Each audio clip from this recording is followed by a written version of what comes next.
अब समय आ गया है जब हम चलते हैं अपने 5 पॉइंट एक्शन प्लान को डीपली समझने के लिए, हर पॉइंट के डेप्थ में जाते हैं। और इस वीडियो में और अगले 4 वीडियो में मैं हर एक एक्शन प्लान को पिकअप करूंगा और आपको बताऊंगा कि उसमें एग्जैक्टली आपको क्या करना है ताकि आपको पूरी सफलता मिल सके। सो इस वीडियो को और अगले 4 वीडियोस को आप जरूर देखिए और पूरा देखिए।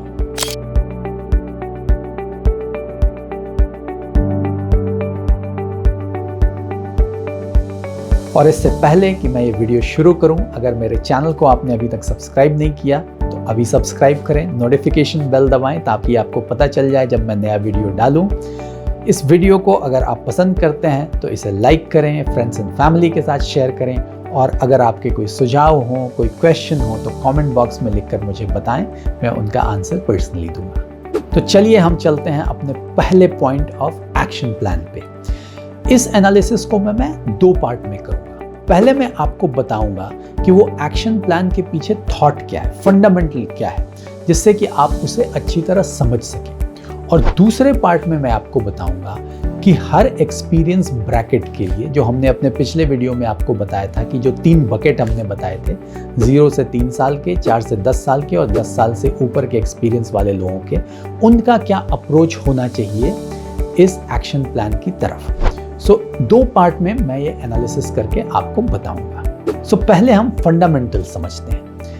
आपको याद होगा कि मैंने पहले पॉइंट ऑफ एक्शन प्लान में आपको कहा था कि आप अपने ऑर्गेनाइजेशन के स्ट्रक्चर को कंप्लीटली मैप आउट कीजिए। जैसा कि मैं आपको पहले भी बता चुका हूं कि हर ऑर्गेनाइजेशन एक पिरामिड के शेप में स्ट्रक्चर्ड होता है और पिरामिड में बहुत सारे लेयर्स होते हैं जिन्हें आपको क्रॉस करना है, और हमारा ऑब्जेक्टिव है टॉप पे पहुंचना।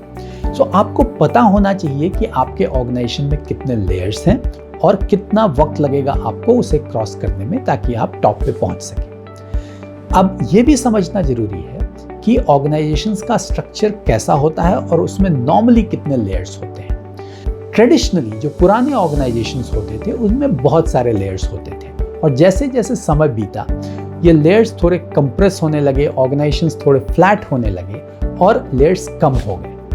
अब आप ये भी समझ सकते हैं कि जहाँ पे लेयर्स ज़्यादा होंगे तो हो सकता है प्रमोशंस जल्दी जल्दी हों, और जहाँ लेयर्स कम हो जाते हैं वहाँ समय ज़्यादा लगता है। नॉर्मली मैंने देखा है कि जो नए ऑर्गेनाइजेशंस हैं, न्यू एज ऑर्गेनाइजेशन जिन्हें कहते हैं, उनमें टिपिकली 5 से 7 लेयर्स होते हैं, जबकि पुराने ऑर्गेनाइजेशन, मोर एस्टैब्लिश्ड ऑर्गेनाइजेशंस जो होते हैं, उनमें करीब 12, 15, कभी कभी तो 20 लेयर्स भी होते हैं। और ये भी देखा जाता है कि टिपिकली 2 से 3 साल में लोग एक लेयर क्रॉस करते हैं।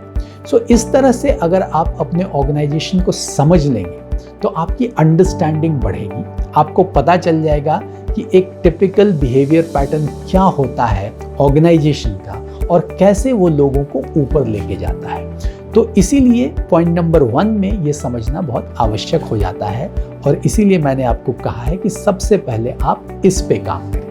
अब हम चलते हैं दूसरे एस्पेक्ट की तरफ। तीनों बकेट्स को हम लेते हैं और उनमें आपका अप्रोच क्या होना चाहिए वो आपको बताते हैं। सो अगर आपका एक्सपीरियंस रेंज 0 to 3 इयर्स का है तो आपको क्या करना चाहिए। तो पहली बात, आपने अभी अपना करियर जस्ट शुरू किया है या उसमें थोड़ा समय बिताया है। जिन लोगों ने हो सकता है 3 साल पूरा कर लिया हो, उन्होंने एक प्रमोशन भी प्राप्त किया होगा अपने ऑर्गेनाइजेशन में, सो थोड़ा सा आपको एक्सपीरियंस है, लेकिन अभी भी आप टॉप से बहुत दूर हैं। और होता क्या है कि जब हम अपना करियर शुरू करते हैं तो हमारा सारा फोकस ये होता है कि हम कुछ नया सीखें और धीरे धीरे आगे बढ़ें। हमें ये पता नहीं होता कि एक्चुअली स्ट्रक्चर क्या है, कितना वक्त लगता है टॉप तक पहुंचने में, तो वो माइंडसेट अभी तक हमारा बिल्ड नहीं हुआ होता है। तो मैं चाहता हूं कि वो आप माइंडसेट बिल्ड करें, एक बेटर अंडरस्टैंडिंग बनाएं अपने ऑर्गेनाइजेशन की। ये आपको लगेगा कि अरे अभी तो मैं टॉप से बहुत दूर हूं, लेकिन कोई बात नहीं है, अभी आपने जस्ट शुरुआत की है। लेकिन ये जरूर समझिए कि टॉप से आप कितनी दूर हैं, कितना वक्त लगता है टिपिकली आपके ऑर्गेनाइजेशन में हर लेयर को क्रॉस करने में, कितने लेयर्स हैं, उन लेयर को क्रॉस करने के पीछे रूल क्या होता है, किस तरह प्रमोशन मिलता है। तो अगर आप ये तैयारी शुरू में कर लेंगे तो आपके लिए बाद में बहुत अच्छा हो जाएगा। सो इसलिए करियर के शुरू में ही आप एक long term view point build कर लें तो उससे आपको आगे बहुत मदद मिलेगी। चलते हैं दूसरे बकेट की तरफ, 4 से 10 साल का एक्सपीरियंस। आपने थोड़ा समय बिताया है ऑर्गेनाइजेशन में, आपकी थोड़ी एक्सपीरियंस है, थोड़ी नॉलेज है कि यहाँ ग्रोथ कैसे होता है।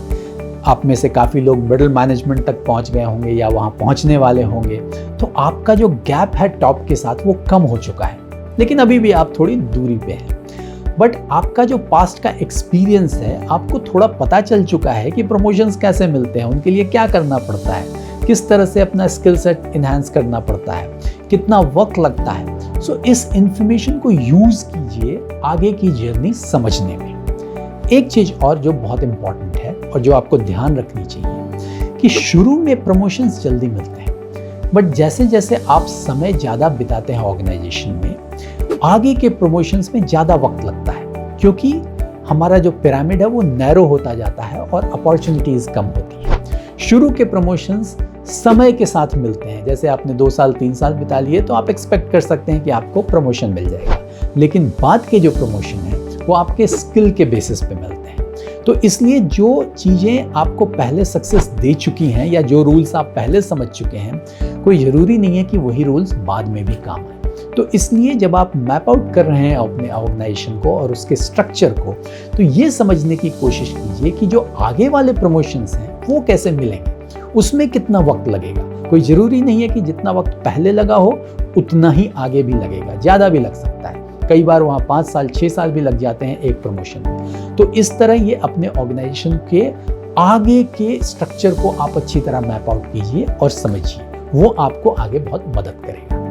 और लास्टली, जो 10 साल से ज़्यादा एक्सपीरियंस जिनका है, आप में से जिन लोगों का, आपने गेम थोड़ा समझ लिया है, आप थोड़े करीब भी पहुँच चुके हैं टॉप के।